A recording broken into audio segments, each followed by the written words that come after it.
नमस्कार, आप सभी का स्वागत है।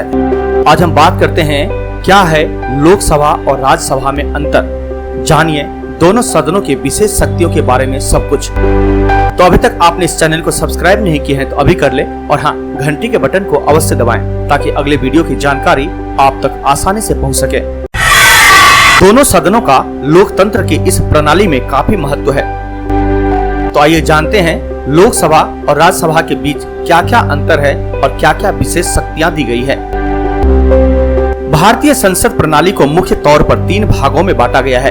पहला राज्यसभा, दूसरा लोकसभा और तीसरा राष्ट्रपति। लोकसभा को आम जनता का सदन भी कहा जाता है। यह निचला सदन होता है, जबकि राज्यसभा संसद का ऊपरी सदन होता है। राज्यसभा का उल्लेख संविधान के अनुच्छेद 80 में तो वहीं लोकसभा का उल्लेख संविधान के अनुच्छेद 81 में किया गया है। दोनों ही सदनों का लोकतंत्र की इस प्रणाली में काफी महत्व है। लोकसभा और राज्यसभा में अंतर। लोकसभा में सदस्य आम जनता द्वारा मतदान प्रक्रिया से चुने जाते हैं। इस मतदान में सभी जो 18 साल से ऊपर हैं और उनका वोटर कार्ड बना हुआ है वह हिस्सा लेते हैं, जबकि राज्यसभा में सदस्य राज्य विधानसभा के निर्वाचित सदस्यों द्वारा चुने जाते हैं। कार्यकाल। लोकसभा का अधिकतम कार्यकाल 5 साल का होता है, तो वहीं राज्यसभा एक स्थायी सदन है और यहाँ 1/3 सदस्य 2 साल में रिटायर होते हैं। राज्यसभा का कार्यकाल 6 साल का होता है। सीटों की संख्या। लोकसभा में सीटों की अधिकतम संख्या 552 है, जबकि राज्यसभा में 250 है। भारत के राष्ट्रपति लोकसभा में आंग्ल भारतीय समुदाय के 2 सदस्यों को मनोनीत कर सकते हैं, तो वहीं राज्यसभा में राष्ट्रपति 12 कला, शिक्षा, समाज सेवा एवं खेल जैसे क्षेत्रों से संबंधित लोगों को मनोनीत करते हैं। लोकसभा में सदस्य बनने के लिए न्यूनतम 25 साल का होना जरूरी है, जबकि राज्यसभा में आयु की सीमा 30 वर्ष है। धन विधेयक को केवल लोकसभा में ही पेश किया जा सकता है। यह सदन देश में शासन चलाने हेतु धन आवंटित करता है। वहीं राज्यसभा की बात करें तो धन विधेयक के संबंध में ऊपरी सदन को अधिक शक्तियां प्राप्त नहीं है। अध्यक्षता।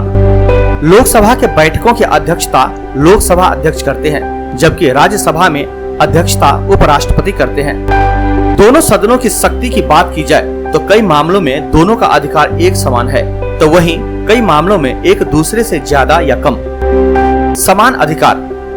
संसद में साधारण विधेयकों को लाना और पारित किया जाना, संविधान संशोधन विधेयक को पारित करवाना, राष्ट्रपति का निर्वाचन और महाभियोग और उपराष्ट्रपति को निर्वाचन और पद से हटाया जाना आदि। लोकसभा को इन मामलों में अधिक शक्ति प्राप्त है। धन विधेयक लोकसभा में लाया जा सकता है, जबकि राज्यसभा में नहीं लाया जा सकता है। राज्यसभा इस धन विधेयक को अस्वीकृति या संशोधन नहीं कर सकती है। राज्यसभा को इस बिल को सिफारिश या बिना सिफारिश के 14 दिन के भीतर लोकसभा को वापस भेजना होता है। वह इस पर रोक नहीं लगा सकती है। कोई विधेयक धन विधेयक है या नहीं, इसका फैसला लेने का अधिकार लोकसभा अध्यक्ष के पास होता है।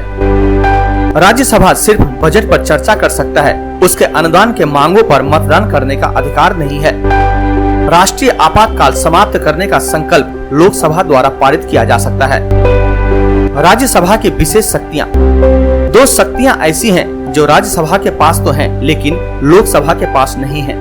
पहली यह है कि यह संसद को राज्य सूची अनुच्छेद 249 में से विधि बनाने हेतु अधिकृत कर सकती है। वहीं दूसरी शक्ति की बात करें तो राज्यसभा संसद को केंद्र और राज्य दोनों के लिए नई अखिल भारतीय सेवा के सृजन हेतु अधिकृत कर सकती है, यानी अनुच्छेद 312।